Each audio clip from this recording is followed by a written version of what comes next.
Meta Connect is always this like this mix of like, wow, that's super interesting and cool, and like, wow, that's really creepy and kind of cringe. Yeah, it's like their developer conference, more or less. But in other developer conferences that we typically think of, or at least typically cover, it's like I/O or WWDC or something like that, where the company makes hardware and software and has to connect the two and has platforms for developers to make apps for, like Google or Apple. In Meta's case, they don't make phones, but they do have platforms and they do have kind of products. AI and they have products, and now, it makes sense. They have these glasses and they have these headsets, but it's just a little different, and it's also it's Zuck, and it's like a mix of other product categories that are just a little different. And just in case anyone's upset that I called it cringe, Zuck was wearing a shirt that said Zuck or nothing in Latin. In Latin. So there's got to be some checkmate inside joke that I didn't understand. I don't know. I have no. Maybe it's an inside joke. I wasn't invited to that inside joke, so I will not like it. But anyways.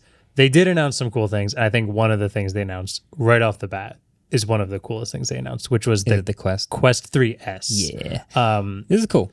I think like the super TLDR of it is the Quest 2 was pretty awesome as a, the standalone VR device, which had a extremely affordable in the VR space, like relative to VR space headset. And, I think it's brought most of the people we know now who experience VR. It's been brought to them. It's been a lot of their first time experiencing it. It's easily the most accessible way of doing it. But the problem, Quest 3 was a really good update, but it also had a $200 or I think there was a change to $100. It was $500. It's $500 when it launched. So that there's something about the $500 mark that just automatically is like, okay, this is like pretty expensive. Yeah. So with the Quest 3S, essentially what they announced, and I think you can pre-order it by now, it's shipping October 15th, is something along the lines of this like in between the Quest 2 and the Quest 3, where it is the same processor as the Quest 3, but it looks like the lenses are different at the same resolution as the Quest 2, which is 1832 by 1920 per eye. But the Quest 2's the resolution's pretty good in there. I never had a lot of problems. Again, if it's your first VR headset, you won't really have other things to like visually, mentally compare it to. Yeah. And it'll probably be impressive no matter what, no matter what you're doing. So like pretty much it seems like Meta has, this is Pixel A kind of stuff like that. Sure. If you on top of the line, not thinking about the Quest Pro because that feels like such a different item in general. But having it's also this retired. Is it retired? Quest Pro. Did it get retired? But did I miss that? It's discontinued now. Yeah. Wow, that was fast. Okay, yeah, 2 years. Cool. That was 2 years ago that we saw that. Yeah. Jeez. Do you still use your Zealous? Do I still? Not really. Okay. But to be honest, I guess this says a lot about how I feel about it. I stopped using it because someone took it off my desk. That's it. That's all it took. Once it was out of sight, I guess it was out of mind. Dang.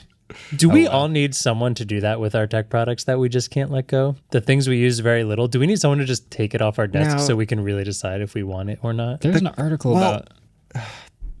The Quest 3 was so much better than the Quest Pro. It was like, once the Quest 3 came out, it was really hard to keep that thing on my desk and feel like... Anyway, sorry. Yeah, sorry. I derailed that a little bit. But a great price point for this. A couple other things they announced with the 3S is Meta Horizon is going to have Windows support, including multi-screen support. So you can I don't know if we even hit, did we say this is $300? I think so. Because we said it was between the Quest 2 and 3. I just want to make sure. No, it's back to $300 for this one. Thank you. There's a very good chance I did not say just that. Say that's out. Yeah. $299, great price point. Windows support, multi-screen support. They also introduced something called Hyperscape, where you can use I forget if it's the headset or a phone. It might actually be the headset, where you can scan a room and essentially bring it inside to a VR space. So I guess other people can experience rooms with you. Sick. Pretty cool. But overall, I think what's the coolest part about this is just accessibility, because we are still at an age where VR is not super accessible. $300 is still a lot, but there's way more of a chance now that 1 of 10 people might have picked this up for some reason, which gives you that first look into VR. Yeah, that's really, I think the most interesting thing about it is this will be that many more people's first experience in VR. And I mean, it's meta now. Like they have so many different things that they're leaning into in VR and AR that's their goal is to be a lot of people's entry point into various versions of what you might call a metaverse, whatever. But that's the idea. This is probably going to be a lot of people's first VR headset. And it's not bad for what it is. No, it's Same ship as the Quest 3. Yeah. They did also show off some like new Meta Horizon stuff, which had this like super cartoony Godzilla attacking a city and people shooting like laser beams at it, which is always just a fun juxtaposition of them being like, look at this multi-window Windows support and like, look how much stuff you can get done. And then also the sweet VR scape of fending off Godzilla from a fake town. It really does. Graphics. Yeah. The way they demo these products, I've always said, tells you a lot about how the company wants it to be perceived or wants it to be looked at. And like when you watch an Apple Vision Pro, first of all, it's way more expensive, but they're doing mostly like productivity and messages and then occasionally shared experiences with a little bit of gaming sprinkled in. And then you watch one of these and they're like, Gorilla Tag just hit $100 million in revenue. And this is an insane game of like playing tag in this VR space. Like it's very, they have to do kind of everything with the Quest. They do the gaming, they do the productivity, they do the messaging, they do everything in the Quest. And so if this is your first VR headset, you will be introduced to all of the things that you can do in a VR headset. Yeah. Yeah. So it's pretty cool. I also found the new clear Meta Ray-Ban. Do you want to go glasses. straight to Ray-Ban glasses? Yeah, let's do it. I think if you just want to jump straight into that, I thought that was the coolest announcement of the entire thing. Clear tech is cool. A lot of clear tech is like, it's clear for the sake of it looking cool, which I get, but some of it is not showing the real inner workings. But in a pair of glasses, at least from what it looked like, it's impossible to have like fake inner workings in there. Fake it, yeah. They looked so cool.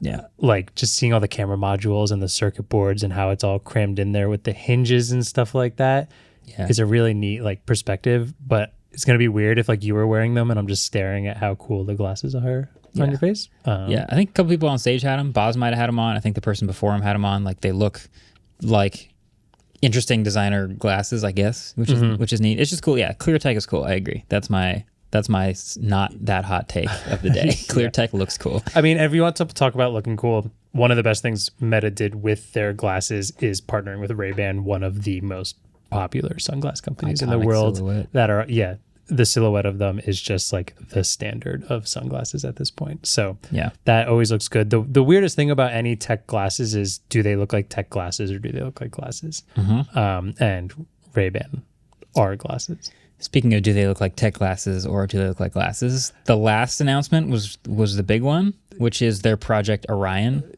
AR glasses. Definitely the biggest thing they announced. Yeah. So this is interesting. Every time I see another product, and this isn't even a product yet, but every time I see another announcement or tech demo like this, I always think back to Google Glass, like what Google Glass wanted to be. So Orion AR glasses they look like a thick pair of tech glasses. They don't look like regular glasses. Clark Kent. Yeah. But what's happening even inside that frame is super impressive. They are a bunch of projectors and a bunch of waveguides and essentially projecting visual elements onto the real physical world in front of you that you're still seeing through the lenses. Yes, somehow through refraction. He went over it so quickly how it really works. I kind of wish Ellis was there when we were watching that part because he may have understood it a little better. Well, Zuck even kind of like he didn't explain it. He kind of paraphrased, at least from what I watched. He said it's a whole bunch happening with projectors and waveguides and AR. Like it's a lot of technologies packed into this frame, which will enable tracking of real world elements on the actual physical world in front of you, which is amazing. I want to try it. The reactions of the people that they gave it to who got to try it seemed super cool. I would love to actually experience and see what feels like what Google Glass wanted to be. Yeah, for sure. Yeah. What Snap Spectacles last episode wanted to be. Actually, Ellis and I did see someone in the crowd wearing Snap Spectacles, which was very at fun. MetaConnect. At MetaConnect. That checks out. I'm sold. I think they're cool looking. You're still on them. I think Yeah. these look better, but On the still Orion? are obvious. No, the snap spectacles. snap I spectacles? actually, I'm sorry, I haven't seen what the Orion looks like. No, that's okay. I was doing other work while the Yeah. if you had told me everything you just told me like a year ago, I would have been like, nah, that's BS. And I can't believe I'm citing them, but now that the humane pin exists, I believe it. Like that sort of projector technology is. I've seen it with my eyes. Yeah, mini projector. It's the mini projector that can handle. So this is kind of funny. Like I, as like a side thing, I do like projections for raves and stuff like that. And I was at this rave inside this, what was effectively a cave last weekend. It was like a Revolutionary War era bunker. So picture this like long semicircular stone building, and the bass was so intense that it would defocus the projector on every kick drum. It kind of looked sick. It kind of was like, boom, boom. But yeah, so it's like these things are really sensitive to vibrations and kinetic energy. And now that I've seen the humane projector deal with it so well, I know it is in fact possible. Yes, we got to see some pretty inner workings of the humane projector, and despite the product not being great, that projector was actually pretty impressive. They did nail that part of it. Yeah, other and than being outside.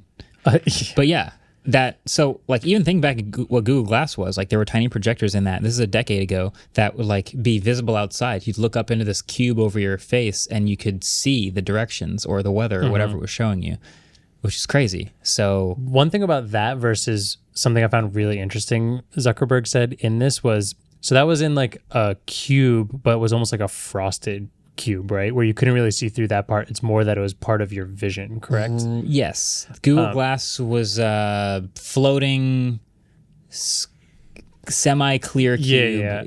Yeah. But because of that, like it could project on it better because it wasn't completely clear and with the outside world. Something they mentioned in this was not only does the person have to be able to see through it to interact with the world, but what I found interesting was they're trying as hard as they can to make sure people also can see your eyes as the non-Orion user because that feels more natural. Yeah. And some of the clips they showed, that kind of worked. There's a lot of this blue glow going on because obviously projections are happening with inside the glass, and I believe they said they're using refraction to be able to stick it in certain spots within the projector or from the projector. So you're still gonna get this blue glow, almost like it's almost like the real version of the like spaced out eyes on the Vision Pro, the like hazy blue eyes on it. But I'd never thought about that. Like, you need to think from the outside perspective of AR glasses. If they're going to be something that you wear all of the time, it needs to not completely block you out from the outside world. From both directions. Yeah. So it is impressive that they got to this point. I think it's a 70-degree field of view, which is almost double what the new Snap spectacles were. I think they were 48. So that's better. Not great, but best in class right now, I guess, if you consider anything that's not released best in class. Yeah, so just as a disclaimer, these glasses will not be a real product. They will be a dev kit that will be used to develop the next generation of what they will ship, which will be some future AR glasses. And I don't believe they set a price either for the dev kit. I don't think they even said it. I'm sure developers will get that information at some point, but this is not something you and I are going to be able to just buy. No. It also has custom silicon in order to run it. Something that I don't think they showed in there, but Alex Heath, I think I'm pronouncing that right, from The Verge, wrote a great article about this, who's also the one who wrote about the Snapchat spectacles. So like he has direct comparisons between these two. Mentioned that it has this kind of like, it almost looks like a battery bank. It is not connected to the glasses, but it is where all the computing is happening. And it needs to be within 12 feet of the glasses or else they are just glasses. So you do need that. The battery life for that is 2 hours, which for a dev kit, fine. If we're talking about end game AR glasses, these are something you put on in the morning and you take off at night. Yeah. He even talked about transitional lenses because like if these are things you're going to wear all the time, you don't need to have to buy a pair that are sunglasses and your regular glasses. They need to be able to switch between those. So if you want them to last all day, 2 hours is brutal. Yeah. Other things they announced is the way you interact with it, voice AI, like voice AI, you have hand tracking, you have eye tracking, and you also have something they're calling a neural interface, which is a bracelet that the way they're describing this, I can't tell if they're like overselling it or not. But essentially, I think they claim measures like movements or something between the muscles in your hand. So you can just like move things like tap your fingers and move like a joystick on your thumb that can control it. I'm pretty sure he announced this once before. They've showed it off in various little clips here and there. Yeah. None of us have been able to try it either. Yeah. So it's a cool idea, but again, not something you and I are just going to buy someday. No. Or at least anytime soon. Alex from The Verge did say it worked pretty well. He said he was more impressed with how well that worked than the actual glasses themselves.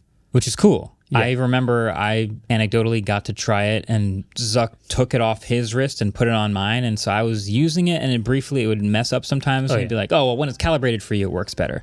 So I'm sure that's part of it too. Like it needs to be your size, and it needs to be like set up for the first time, I'm sure. So thanks for watching this clip. It's me, Mark Zuckerberg, not an AI Mark Zuckerberg. I can't even do this with a straight face. People have been saying, word on the street. The one time we went and did the Quest Pro thing with him, I was in the room for 1 minute and you said, hey, nice to meet you. Everyone says this guy looks like Mark Zuckerberg, and you had to, and you throw me under the bus right off the bat. And I think he agreed a little bit. He's like, I don't know, a little. He said like, oh, well, no, he said, oh, but a better looking version, huh? And then like 20 minutes later, he was just staring at me. He's like, do we look alike? And so, yeah, that's my only Mark Zuckerberg story. Yeah, it's great. Anyway, now that you've got it to the end of the clip, you should subscribe to the Clips channel. That's why you're here. This is the Clips channel. This isn't the main pod. This is a whole new channel to subscribe to. So, or in the other way, if you're here because you're subscribed, are you subscribed to the main channel? Make sure you do that. Yeah, double check. If you're subscribed to this channel and not subscribed to the main channel, and you do dishes, what are you doing?